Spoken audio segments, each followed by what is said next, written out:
Essa semana um tema polêmico em relação ao aborto. O Supremo tem segundo dia de audiência pública sobre o aborto. Foi retomado o assunto ontem, segunda-feira, desta audiência que discute a possibilidade de descriminalização do aborto até a 12ª semana de gravidez. Inclusive, tem uma enquete no nosso portal menina.com.br. Pode acessar ali portalmenina.com.br e lá você pode dar a sua opinião a favor ou contrária. Aqui nós abrimos hoje uma conversa e daqui a pouco das ruas também o nosso repórter Gerson Felipe sobre o tema. Por isso convidamos a doutora em Antropologia Social e do mestrado de Gestão de Políticas Públicas, Micheline Ramos de Oliveira. Boa tarde, bem-vinda. Boa tarde a vocês, boa tarde a todas e a todos os ouvintes da Rádio Menina. Eu digo que é um prazer estar aqui mais uma vez conversando com vocês e hoje aqui no estúdio por esse ser realmente um tema importante. Como fala a ministra Rosa Weber, é um tema sensível e tem que ser debatido, tem que ser discutido. Esse tema, ele vem sendo atravessado pela ética, pela moral, pela religião, principalmente, e também pela saúde pública. Então, nós temos que deixar bem claro que não é simplesmente uma questão de você ser a favor ou contra o aborto. Aqui nós estamos falando da descriminalização do aborto. O que significa isso? Que nós temos que, talvez, repensar essa questão, porque nós estamos falando aqui de mulheres, nós estamos falando aqui de abortos. Os abortos sempre aconteceram, acontecem, sempre acontecerão na história da humanidade. Então, eu vou falar a partir de dados da OMS, da Organização Mundial da Saúde. Mais de 25 milhões de mulheres fazem aborto por ano no mundo.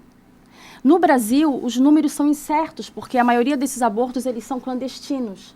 Então, nós temos aí em torno de 200 mil mulheres que fazem aborto por ano no Brasil, certo? Perfeito. Então, essa é uma questão que aí está, então tem que ser debatida e tem que ser discutida. O que acontece?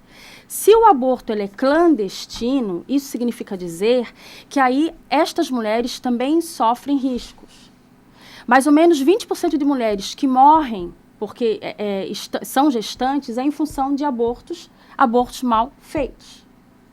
Por ser clandestino, as mulheres não têm quem procurar. Não há o debate nem dentro da família, nem no próprio trabalho, porque ele é um crime, é considerado um crime. Então, nós temos aí 2 artigos. E a senhora acredita que procurar uma clínica clandestina é porque hoje o aborto ele é autorizado somente por risco de morte da mulher, por anencefalia, que é a questão da criança nascer sem o cérebro. E violência sexual, estupro. E o estupro, né? Isso mesmo. Por isso elas procuram uma clínica clandestina? Com certeza. E a OMS, ela deixa bem claro, a Organização Mundial de Saúde, que nos países onde o aborto é legalizado, há uma diminuição do número de abortos. Por quê? Porque quando há legalização, há discussão, há o debate abertamente. Essas mulheres são assistidas, certo? Por uma equipe médica, por uma equipe de profissionais da saúde, psicólogos, psicólogas, etc., que vão, então, dar um apoio a esta mulher. Quando você torna o aborto um crime, logo, não há apoio nenhum. E o que acontece? Quem é que morre mais? Quem é que sofre mais em relação aos abortos clandestinos? É óbvio, como tudo que acontece neste país, são as mulheres mais jovens, mulheres negras, mulheres pobres. É a camada empobrecida da população. Porque essas mulheres, elas não têm dinheiro para procurar uma clínica, que seja uma clínica onde você tenha, então, profissionais que são profissionais legítimos. Então, isso é muito grave. Então, por isso que eu falei no início da conversa, que aqui nós estamos diante, não só de uma questão religiosa, moral, nós estamos diante de uma questão de saúde pública, que tem que ser revista. A ideia é de você tornar inconstitucional os artigos 124 e 126, que criminalizam o aborto, e quem ajuda essas mulheres a fazerem o aborto. Então, não é simplesmente ser a favor ou contra, é entender que o aborto está aí, ele existe, então nós não podemos mais colocar isso, para debaixo do pano e do tapete. E nós temos que entender que, junto com uma política pública, então, que legalize o aborto, nós temos que ter uma política pública onde deve existir, sim, a orientação sexual na família, nas escolas, nas universidades, na mídia. Isso é fundamental. Hoje nós temos o aniversário da Lei Maria da Penha, 12 anos da Lei Maria da Penha. O que acontece? Infelizmente, a Lei Maria da Penha hoje ainda é simplesmente punitiva. É a ideia, então, da judicialização da nossa subjetividade, da nossa vida privada, da nossa vida pública. Quando você simplesmente pune, você não dá conta de reverter esta lógica. Ela é importante? É. Mas junto com ela tem que haver a educação. Como em várias outras áreas que a gente comenta aqui, né, que é o caso de adolescentes que entram na vida criminosa. Se a gente buscar por educação, por prevenção, a gente vai desviar o caminho deles. Claro, a gente está falando hoje especificamente do aborto. A questão dessa discussão também de a mulher deve escolher o seu direito de liberdade, de tomar a sua decisão de sim ou não. Quão é importante isso? Isso é muito importante, porque aqui nós estamos falando a partir de um país ainda, que é o Brasil, que ele é um país patriarcal, tanto que o maior número de abortos clandestinos acontece onde? Na África e países da América Latina, inclusive no Brasil. Eu já falei anteriormente. Onde existe o poder da mulher sobre o seu próprio corpo, como em países europeus, como em alguns estados dos Estados Unidos da América, né, o que acontece? Existe menos aborto. Por quê? Porque há conversa, há o debate e a mulher pode decidir. E muitas vezes essa decisão é tomada também com base na conversa com profissionais da saúde, na conversa com seus familiares. E nós temos vários relatos de mulheres que hoje sofrem, por exemplo, violência sexual no Brasil, são estupradas e querem fazer o aborto, elas passam por uma sabatina como se elas fossem criminosas, elas têm que provar que elas foram estupradas. Olha o absurdo. Isso é um absurdo, isso é uma violência contra as mulheres. O que é isso? Onde nós estamos? E nós temos que deixar de sermos hipócritas. Acaba prejudicando mais ainda, né? Com certeza, existe uma hipocrisia social, e aí, como fala a antropóloga Gita Deber. Nós sabemos muito bem que familiares nossos, antepassadas, fizeram aborto, não é isso? Que pessoas que nós conhecemos fizeram aborto, e nem por isso elas deixaram de ser religiosas, assim por diante. Então, essa é uma questão que tem que ser colocada na mesa. E nós temos que retirar daí o cunho moral, o cunho valorativo, o cunho religioso. Por quê? Porque o Estado ele deve ser laico. Nós estamos falando aqui de direito. Se nós vivemos num país democrático, a mulher tem que ter poder sobre o seu corpo. E nenhuma mulher vai ter uma relação sexual, depois dizer, vou ter uma relação sexual para ficar grávida e abortar. Não é assim. As pessoas têm a sua história de vida. Elas têm os seus limites. Então, nós temos que olhar essa questão por um cunho que seja um cunho de saúde pública, não por um cunho religioso e moral. Nós estamos conversando com Micheline Ramos de Oliveira, doutora em Antropologia Social e do mestrado de Gestão de Políticas Públicas, e este tema, aborto, que está sendo discutido no Supremo, que teve audiência e que ainda teremos uma nova discussão até chegar aos 11 ministros que vão decidir se permitem ou não essa questão da 12ª semana de gestação, o aborto ser permitido. Mas nós vamos às ruas, porque nosso repórter Gerson Felipe também traz este tema, conversando com a população. Gerson, com você, boa tarde.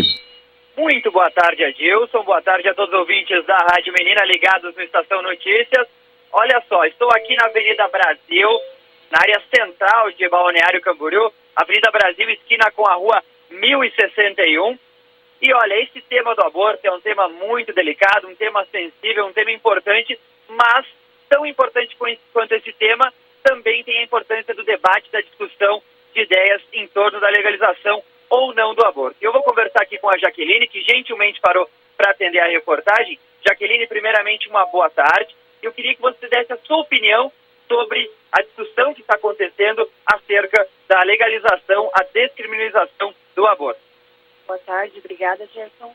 Eu sou a favor de criminalização e legalização do aborto, por N motivos, mas o principal é que eu sou porta-voz do meu corpo, eu sei o que eu quero fazer comigo e não vou aceitar de maneira alguma uma lavagem cerebral, seja lá da igreja ou do governo, para dizer para mim o que eu posso e não posso fazer comigo mesmo. Perfeito, a gente agradece bastante a participação da Jaqueline. Vamos tentar achar mais pessoas aqui caminhando, circulando pelas ruas de Balneário Camboriú, para falar sobre esse tema, um tema tão importante que é o tema do aborto. Vamos esperar aqui passar o pessoal que está passando aqui na rua, vamos conversar com esse pessoal. E olha, essa discussão que está acontecendo no Supremo Tribunal Federal uma discussão muito importante e avançando num tema que já está resolvido em alguns outros países, né? Tem países que já aceitam essa questão do aborto. Nós vamos conversar aqui com essa mãe. Primeiramente, muito boa tarde. Queria saber o seu nome e o que você pensa acerca da descriminalização, a legalização do aborto.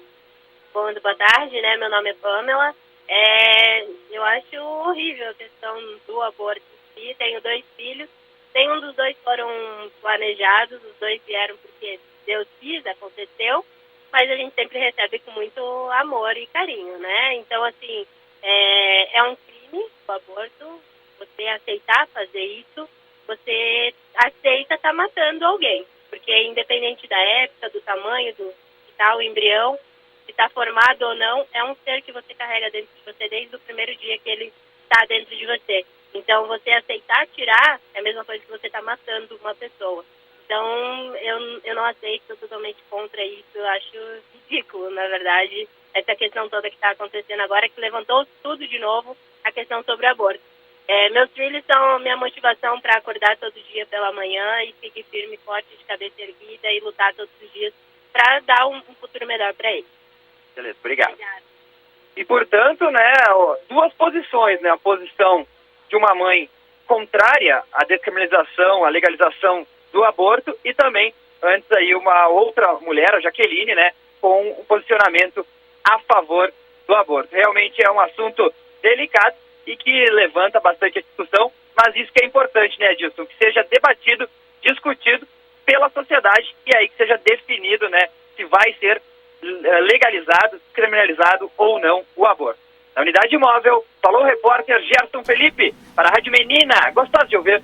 Obrigado, Gerson. Muito obrigado. É importantíssima a sua participação nas ruas. Aí a opinião dos 2 lados. Micheline Ramos de Oliveira, que é doutora em Antropologia Social e mestrado de Gestão de Políticas Públicas, que é a nossa convidada de hoje. Você vê, né? As 2 posições. Sim, as 2 posições. Nós temos que respeitar, com certeza, as 2 posições. Agora, é importante que as pessoas busquem informação.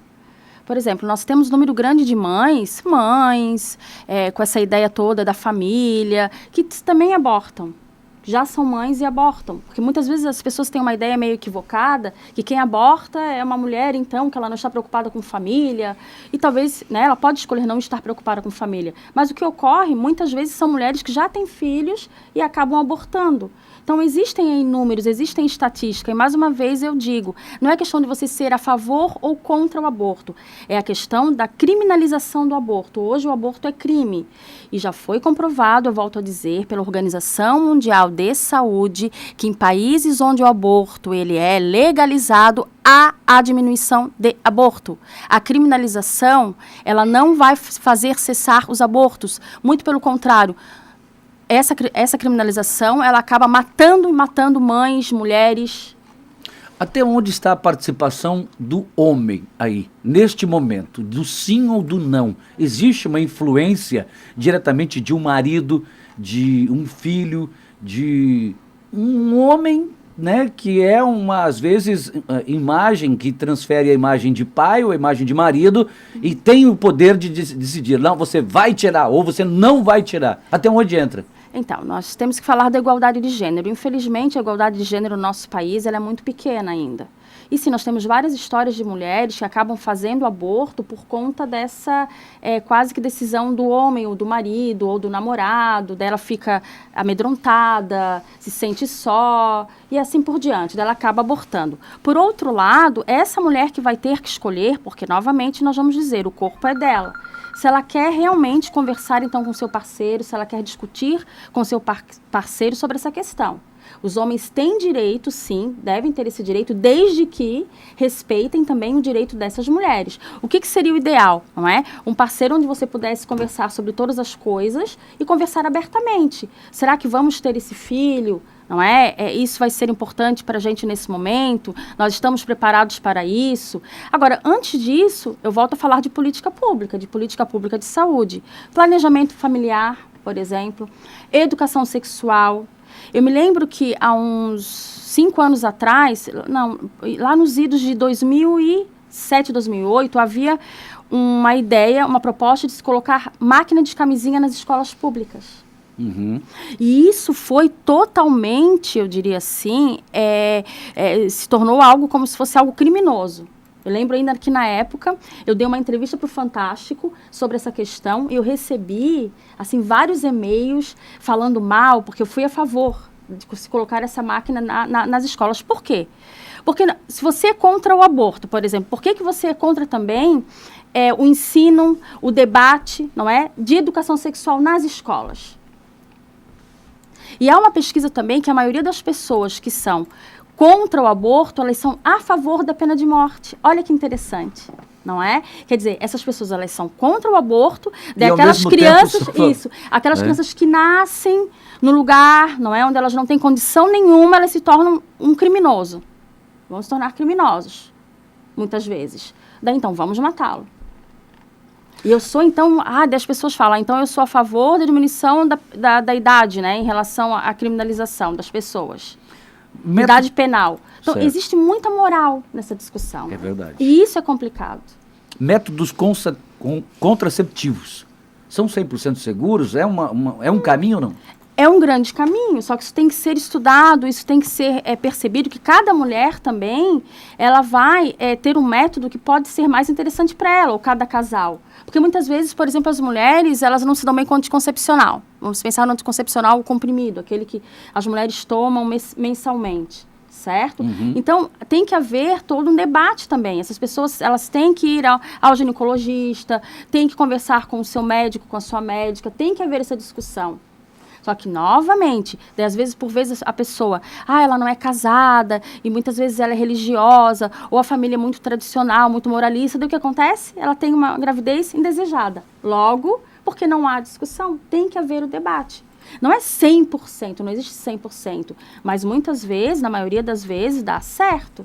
Só que tem que ser trabalhado dentro de um planejamento familiar, dentro da ideia de você pensar que você precisa, sim, buscar o seu médico, a sua médica. E quando eu falo em planejamento familiar, eu não estou falando simplesmente das ditas famílias tradicionais. Pai, mãe, filhos. Eu estou falando, às vezes, de uma família de uma mulher que tem seus filhos, de família de 2 mulheres, de família de 2 homens. Hoje nós temos outras estruturas de famílias que também têm que ser respeitadas. Surgiu muito formas diferentes de vivermos na realidade. Isso. Micheline Ramos de Oliveira, doutora em Antropologia Social e do mestrado de Gestão de Políticas Públicas.